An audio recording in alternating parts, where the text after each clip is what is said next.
I'll try one more time. It should work. 911 was your emergency. Yes, I think this girl died at my house. She's cold.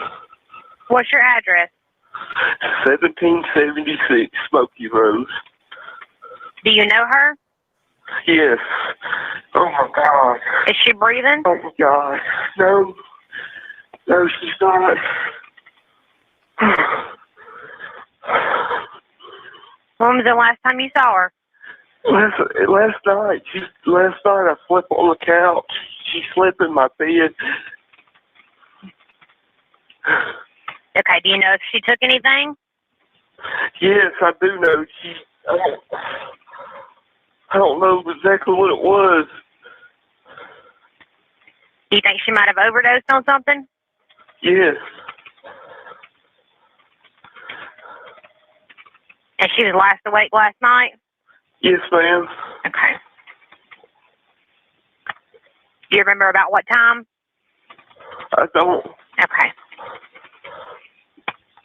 And she stayed the night there with you? Yes, ma'am. Okay. She called me. She called me about some girl dropped her off and.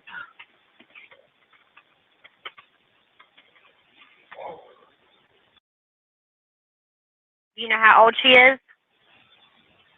Oh, probably, I don't know, 20, 21. Okay.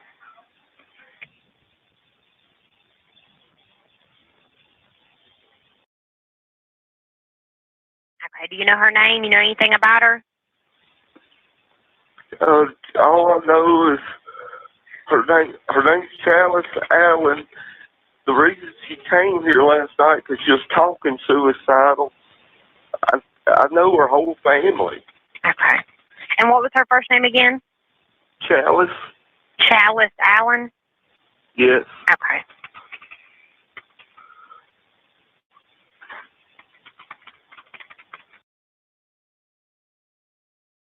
Do you want to attempt to do CPR? No. She's cold. Okay. She's cold. Okay.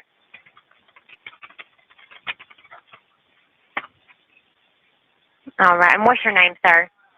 Tori Jones. And the number you're calling from, is that a good callback for you? 706-594-9721. Yeah. Okay.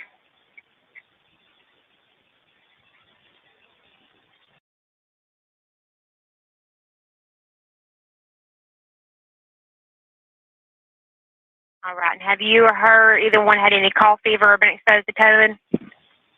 I have COVID. Well, I was actually released to go back to work today or tomorrow. It's been my 10 days.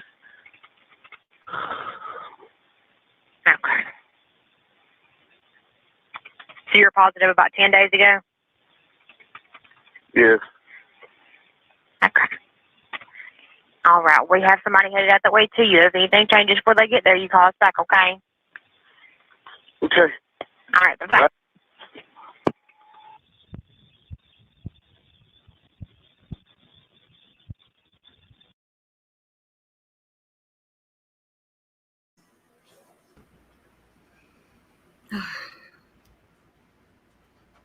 Are you okay, Tasha? Yes. I just called then that I didn't quite get. One of my friends had pointed it out and was telling me, but I guess I just never. But this time, listening to it, when he gave his phone number, and then he said, "Yeah," it was like he was answering somebody else. You know how? Yeah. Do you see what I'm saying? He wasn't like, yeah. It's like there was somebody else there that he was answering, but she typically in these situations, they're supposed to stay on the phone with you until help arrives. Right. They're supposed to try to get the person. I mean, has no medical background experience, I mean, they should have at least made him, tried to get him to do CPR, tried to do, be there with her. Where was he located at? So, yeah, obviously to me, it didn't appear that he was in the room with her, No, that's what I thought too. and how calm he was.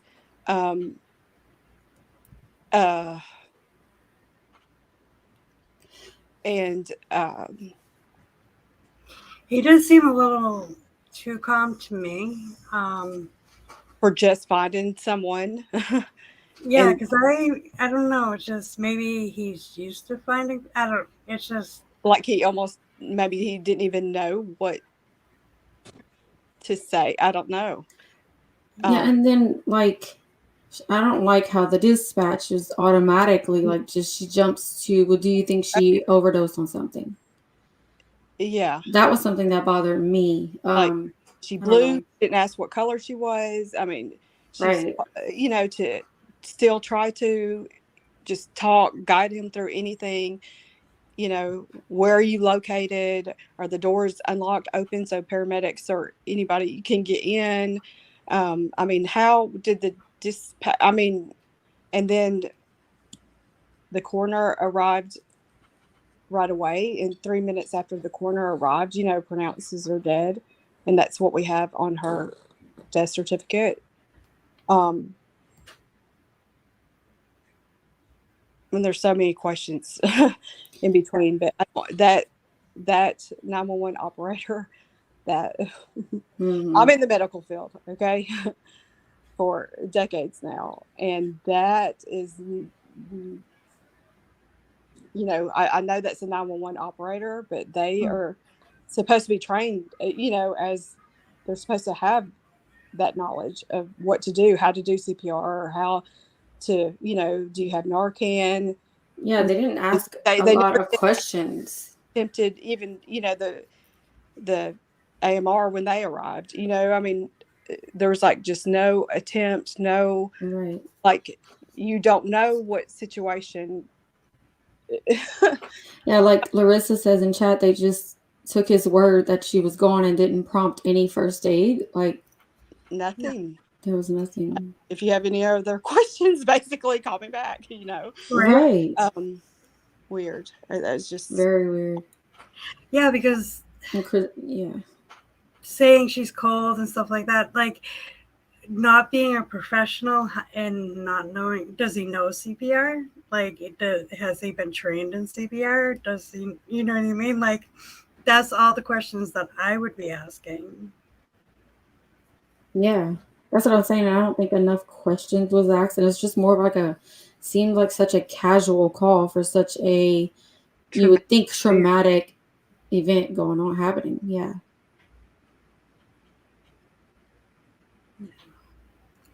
Yeah, I know they're not, regular citizens aren't required to give first aid, but in a situation of an overdose, you are required to give Narcan to somebody, because you can actually get in a lot of trouble if you do not.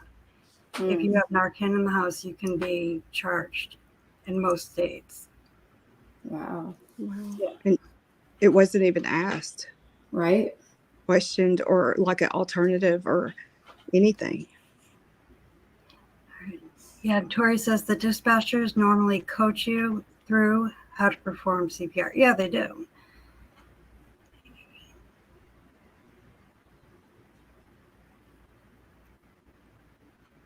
Well, it's not shown on the stream yet. That's all. Erin says you're not required to give Narcan. It has been in some states that people have been charged with not giving Narcan to people if they have it in the home and somebody overdoses. There was a case actually in New Hampshire that somebody just left somebody dead, and the mom charged them. I think you can get them for wrongful death or whatever.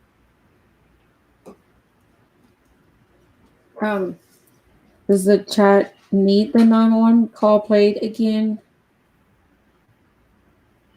And I don't know. I know some people are just coming in If they Right. wanted to hear it again, we can play it one more time. Yes, feel free. Yes. The more, this is what I want. I want people to hear and Yes. decide for themselves and ask their own questions, and Yes. Larissa and wants to hear it again. I think Sipha said yes also. No life-saving measures were ever performed. Nothing. Yeah, you're not required to administer any first aid or things like that if you're not licensed to. No.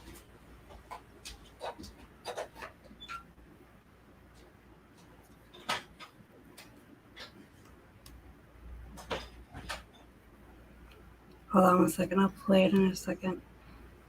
Okay. I don't know why your comments aren't coming through on StreamYard right now. It's weird. I'm just gonna send you something real quick, Daisy. Okay.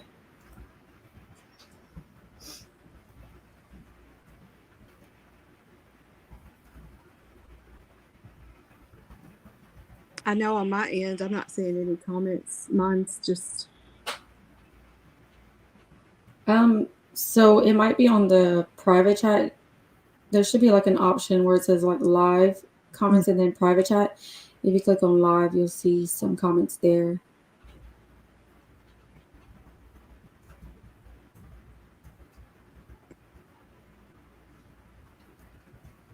I feel like I'm afraid to press To anything. do anything. Yeah. Oh, I have it on the screen already. I was like, I gotta share the screen again, but because I have her picture up, I'm like, I can't see it. Oops. Sorry, guys. It's from being sick and stuff, so I'm just. Yeah, you're good. All right. I will press play.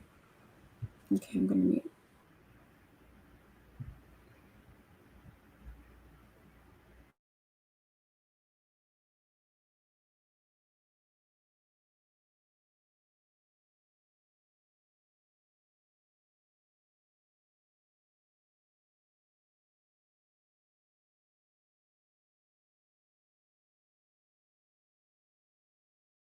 I press play. It's taking a second.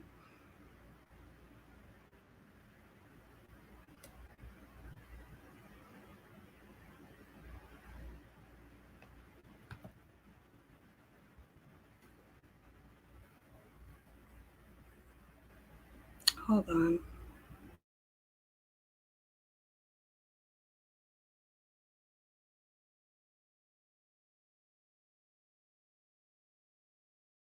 I gotta do what I did last time because for some reason, if you leave it up,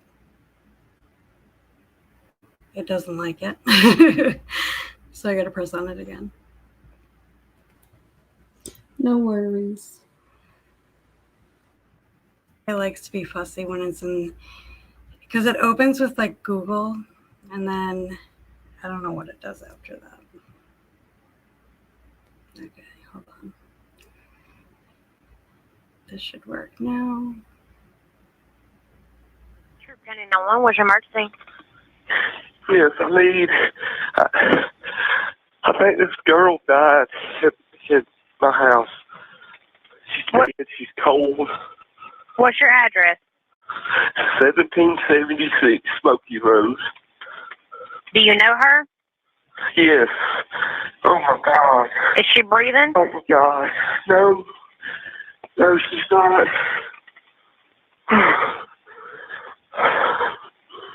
When was the last time you saw her?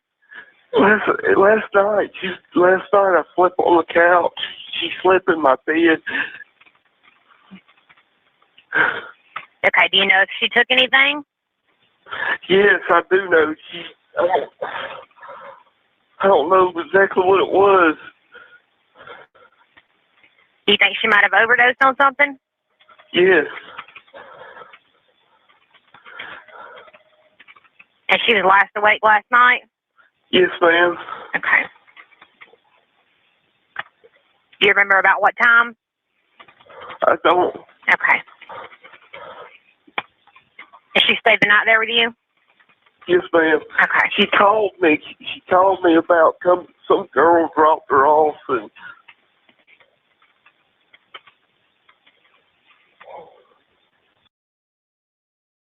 Do you know how old she is?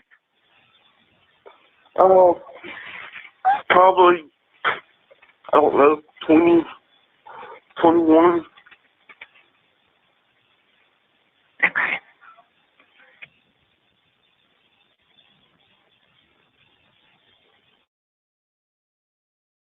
Okay. Do you know her name? You know anything about her? All I know is her name's Chalice Allen. The reason she came here last night because she was talking suicidal. I know her whole family. Okay. And what was her first name again? Chalice? Chalice Allen? Yes. Okay.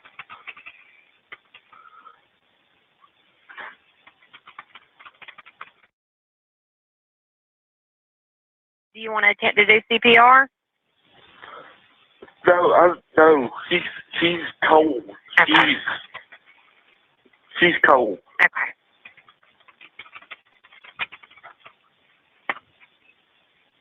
All right. And what's your name, sir? Corey Jones. And the number you're calling from, is that a good callback for you? 706-594-9721. Yeah. Okay.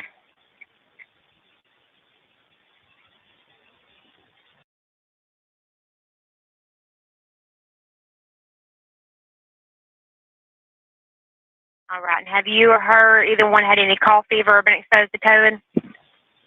I have COVID. Well, I was actually released to go back to work today or tomorrow. It's been my 10 days. Okay. So you're positive about 10 days ago? Yes. Okay. All right. We have somebody headed out that way to you. If anything changes before they get there, you call us back, okay? Okay. All right. Bye-bye. Bye.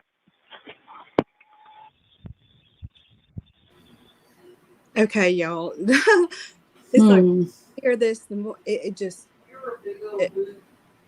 oh man, it just makes me mad. And you know what? I could clearly hear, even and one of my angel mom friends here with me, and I mean, she heard it too. I mean, it's clearly there was somebody else in the background, and that has to be edited. When it goes silent, like when it cuts off like that and then back on, Yeah. that is edited. What did they edit out? Yeah, that's interesting. Because my other 911 calls, I mean, none of them said.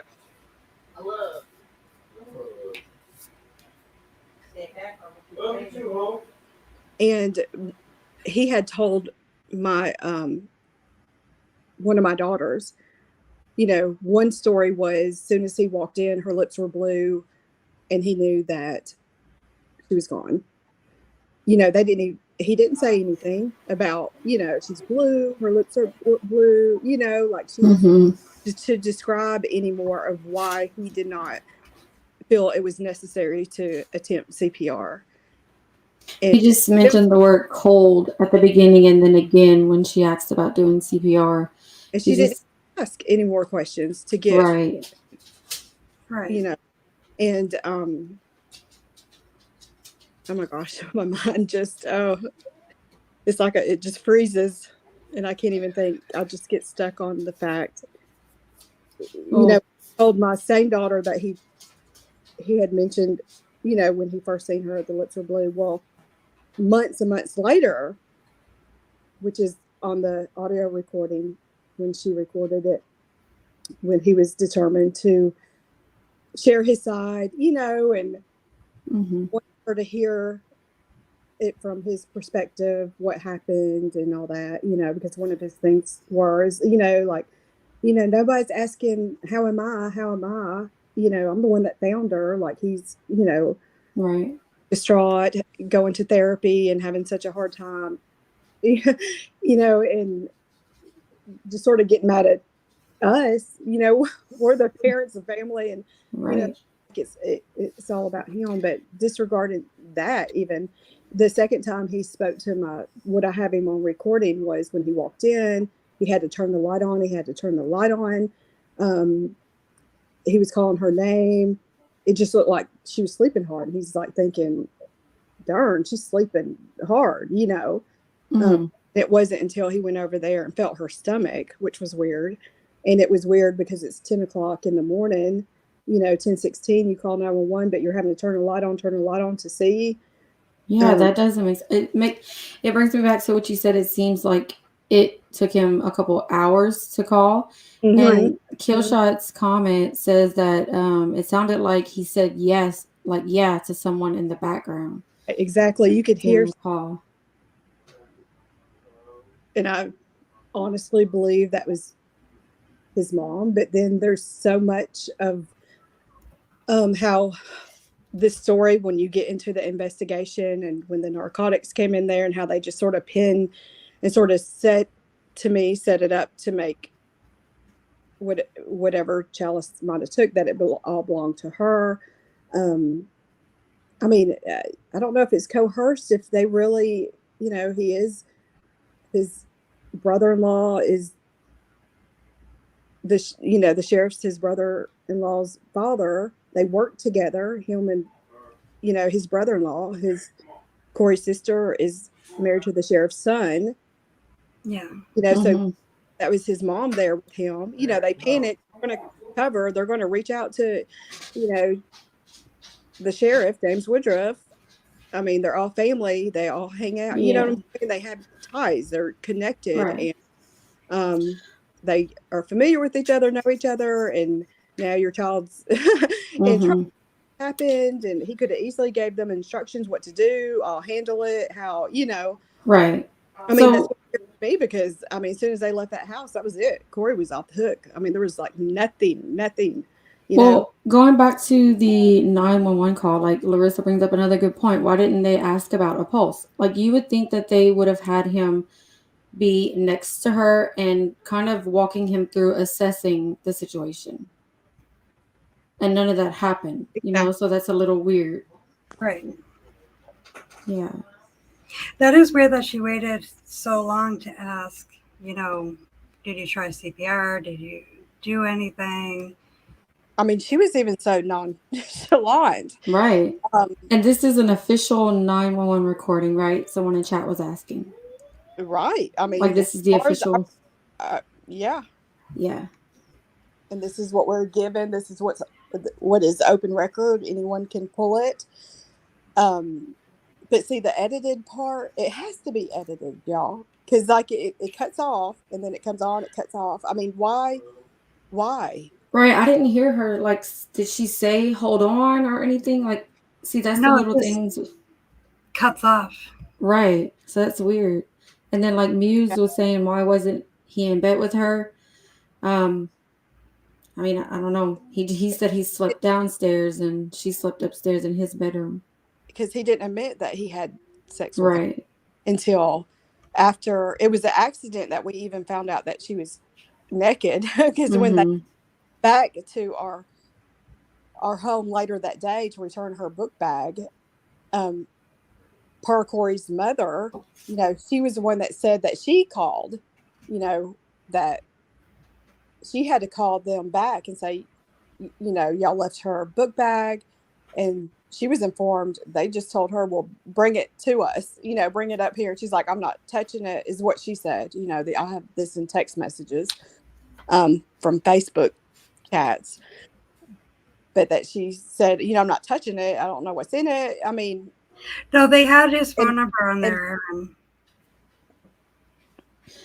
then Yeah. he And brought it to us. And that's when I was at home and I was asking the questions. And then it was the next day that it was on September 1st that it was put in the note. And then it was requested for the rape kit, based off position of the body, the fact that she was naked, and the inconsistent timeline, just the events that Corey was in at that time, he was denying it until word got back to him. We tried not letting anyone know that because I didn't want to do anything to mess up the investigation, and how things were going. But when my niece, found out, she let Corey know, but then that's when supposedly maybe he confessed. I don't know. The investigators quit talking to me for 2 months. And then when I finally went to the courthouse to meet with Monique Kirby, the ADA, to try to get GBI, outside assistance, to make sure that this investigation was just being handled fairly. Me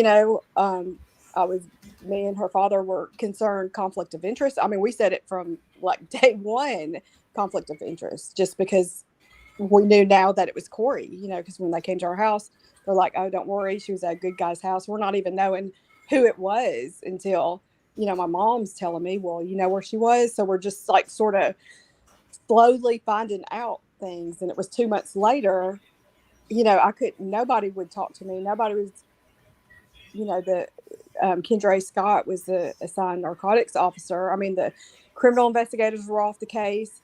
It was just handed over to a narcotics officer.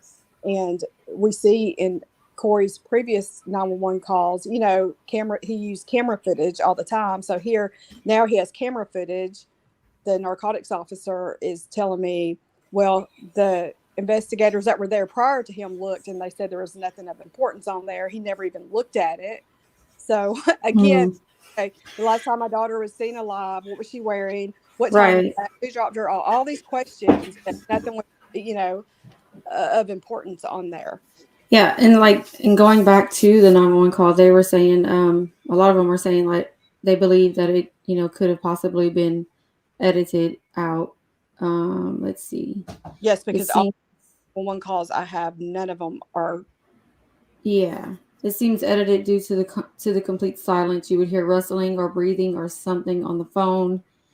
And so when you requested the 911 call, was it like how did you obtain it? Were you able to get it directly from them? We were actually never able to get it. We got the written copy.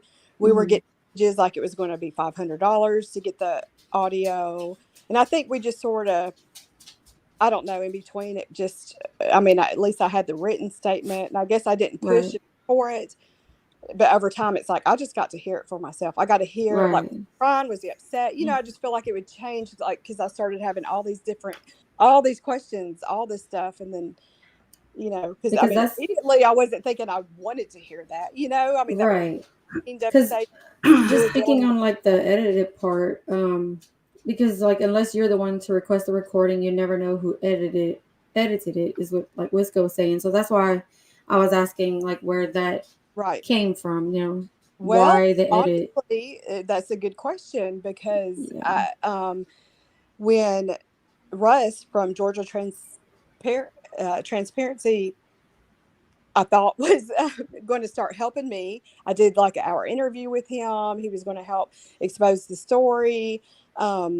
He's the one that got the 911 call for me, and then he sent it to me via email. But he sort of went AWOL on me, never really pursued, saying he would get to it. But I guess all these other political issues in LaGrange are more important. So we don't talk, or I don't know what happened there. But he was actually the one that got that for me. But then I was able to request, and I think Tori, she got Alexis's, requested it, and then I was able to get my own 911 call, and then Chalice's 911 call that she made on the 30th, the day before. And yeah, Tori was saying that they went off of Corey Jones' words alone, pretty much. Everything. Right. Out. Thank you. Sorry, I am here. I'm answering some questions in the chat that I do know. But I forget, was she 19 or 20? He was 19. Yeah. So he said 20 or 21, right? Yeah. Yeah, and so that was strange because, like you said, he should have known her age because he knows her. Right. And he knew she wasn't 21. Right. Muse News was asking if were there drugs in Chalice's system, and I forget exactly how the toxicology came back, so I don't want to, misinformation. You can answer that question if you're able to. She had the fentanyl on her death certificate is the fentanyl and kratom. And it was, when I spoke to the medical examiner, it was because of the combination, the mixture Yeah. of the two, because kratom, and that's something I really want to push and do more awareness on also, because I mean, in Georgia, Alabama it's illegal, Georgia it's legal, and around in our town, these convenience stores, I mean, they sell it all day long.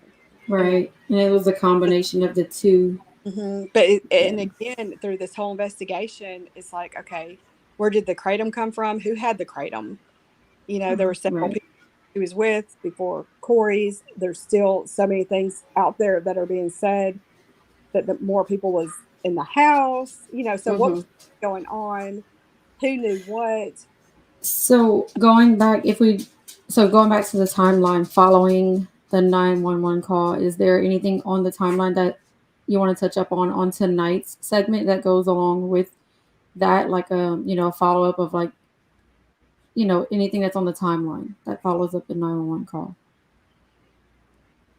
Um, Or you want to just, it's up to you how we do it. I know you want us to do it in different yeah, segments, so. and I guess at this point, as throughout this case, we really believe, that, um, is a cover up, and this Right. beginning to me, for people to be able to hear and question, and that it's a good possibility. Well, and Leopard Print makes a good point from the 911 call. She was saying with the age, maybe he said 21 to try and negate any illegal drinking if there was any. Right.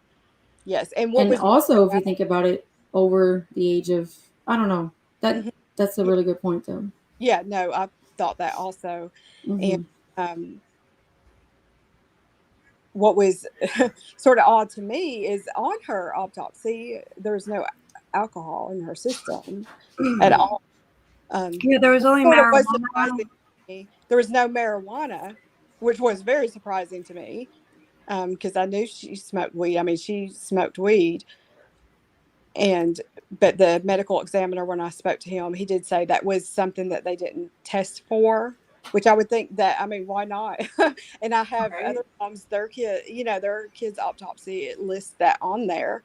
So that was really weird, because I know she would have marijuana in her system, that for a fact.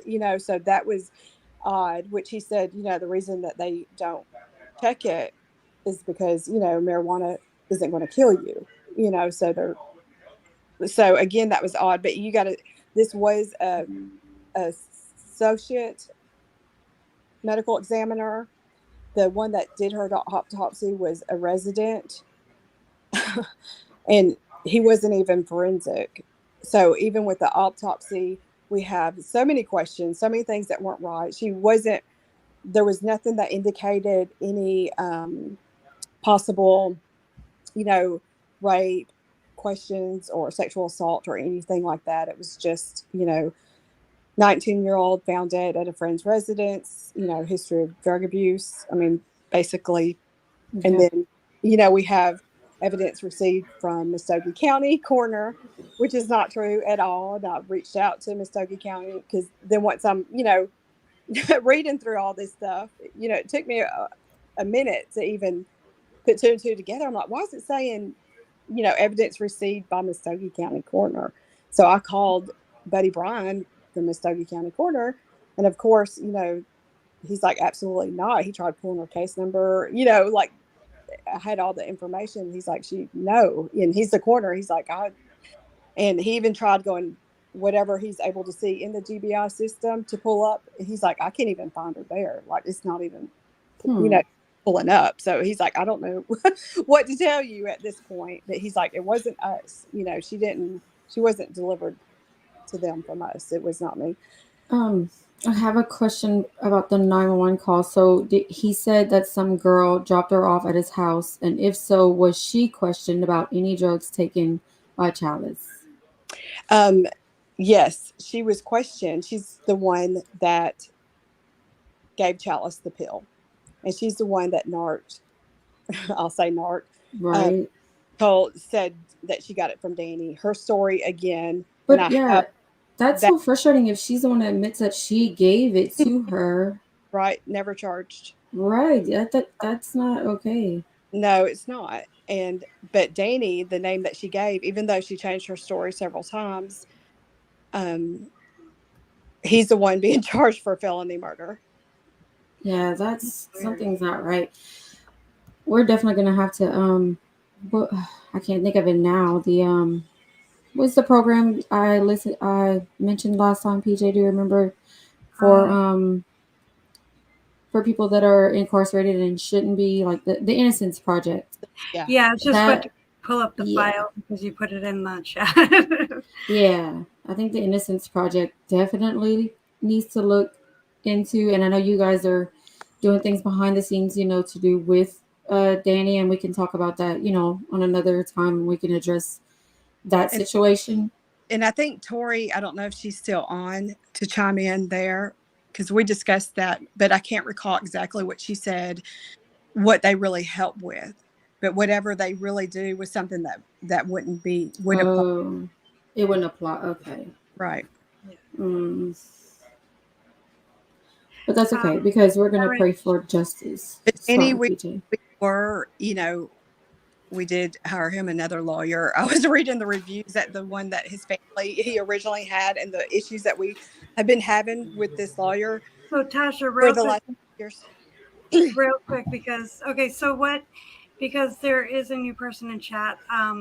So what she had taken that night wasn't that laced with fentanyl?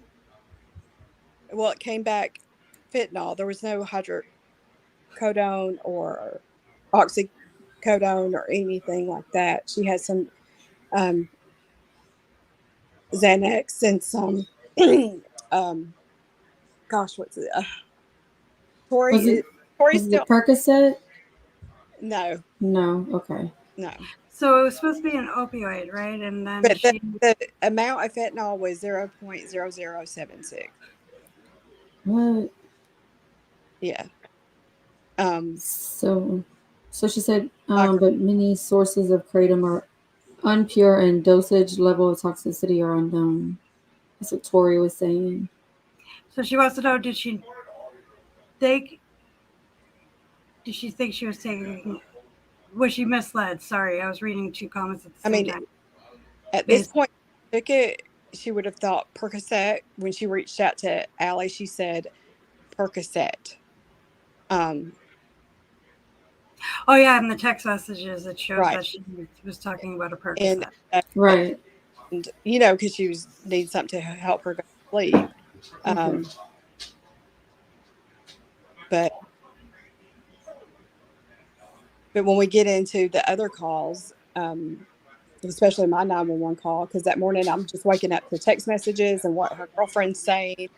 And so when I listen to this call, it's very interesting too. I'm like, wow, the information already that I was given. Right.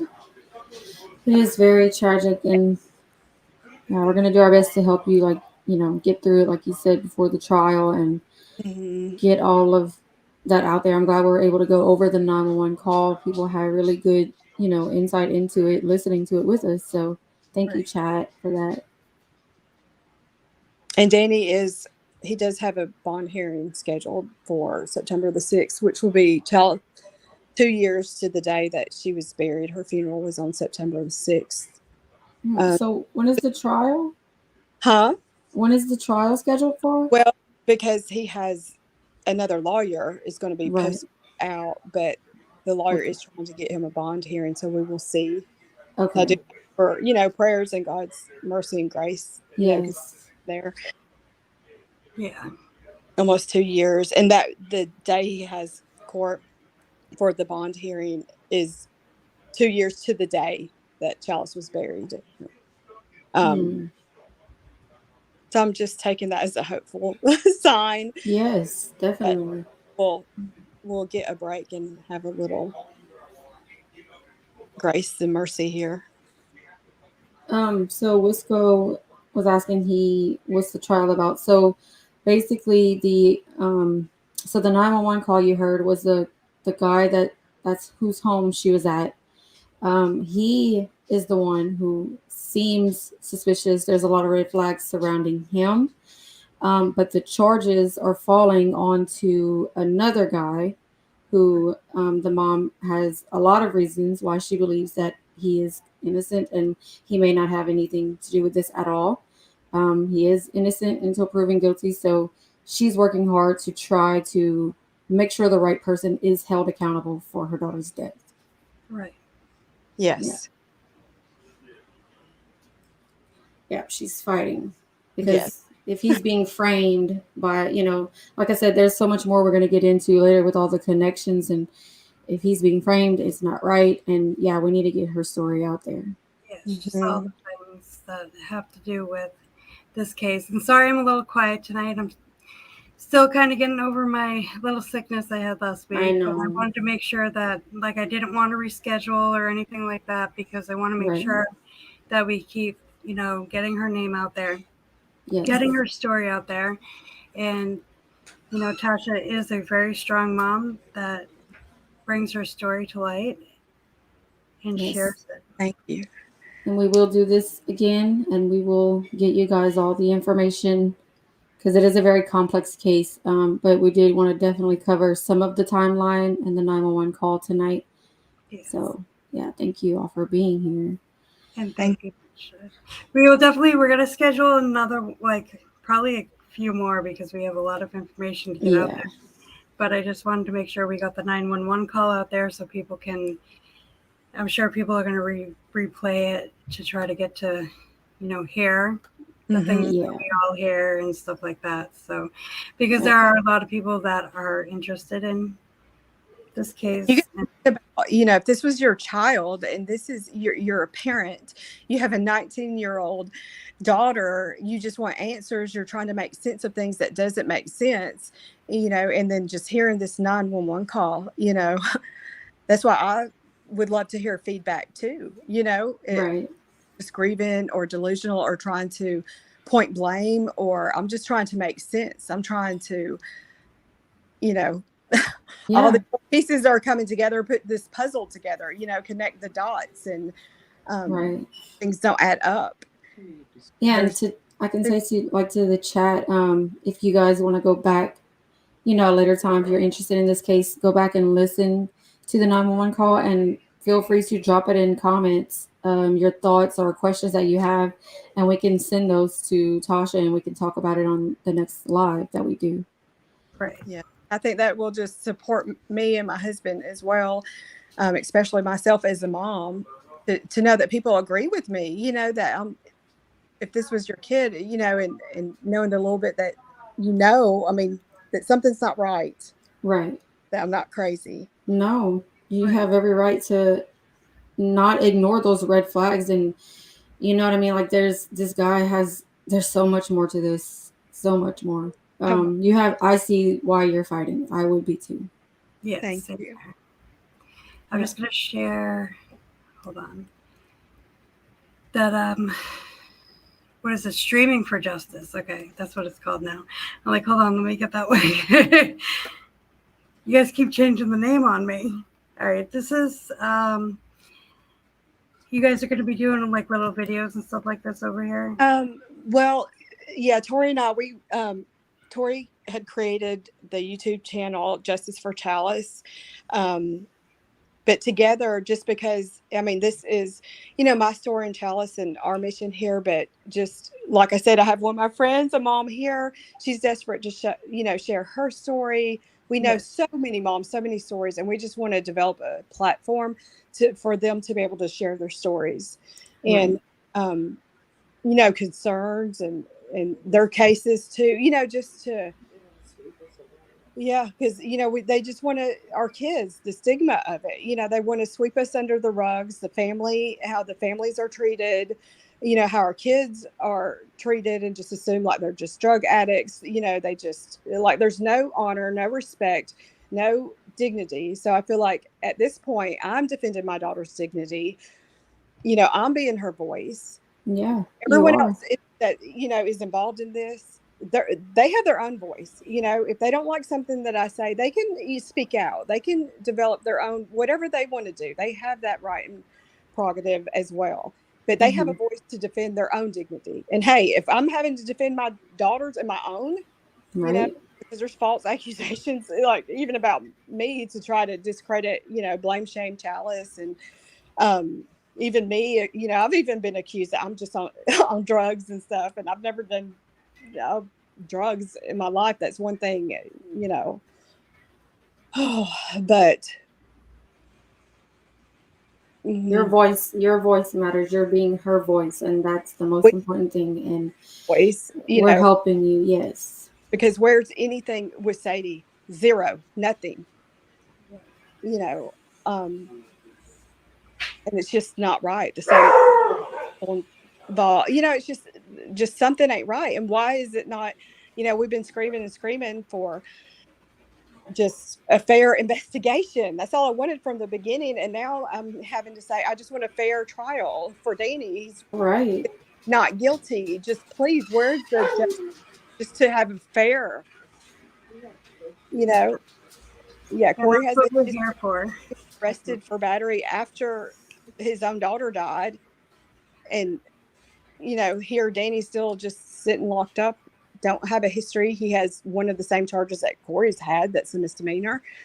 But why, you know, are they holding him without bond? It's not right. Right. But I just want people with this story to understand, you know, why is this mom? She's promoting. No, and we're going to help you do that. We will help you do that, I promise. Yeah, it sounds crazy. You have to listen to the story. You know, you have to be willing to give it a chance. And there's much more to the timeline. So, you know, that's why I said next time we do this, we will definitely continue with the timeline. And you just keep in touch with me and PJ and let us know how you want to run through the next segment, and we'll be there for you. Okay. Well, thank you so much, you guys. Thank you. And hugs tonight.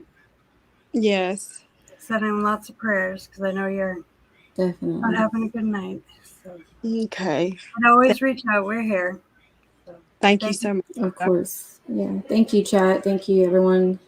Thank you for being so supportive. Have a great night. Yes. We'll see you guys next time. Good night. Good night, guys. Bye. Bye. Do you want to attempt to do CPR? No, she's cold. Okay. She's cold. Okay. All right. And what's your name, sir? Corey Jones.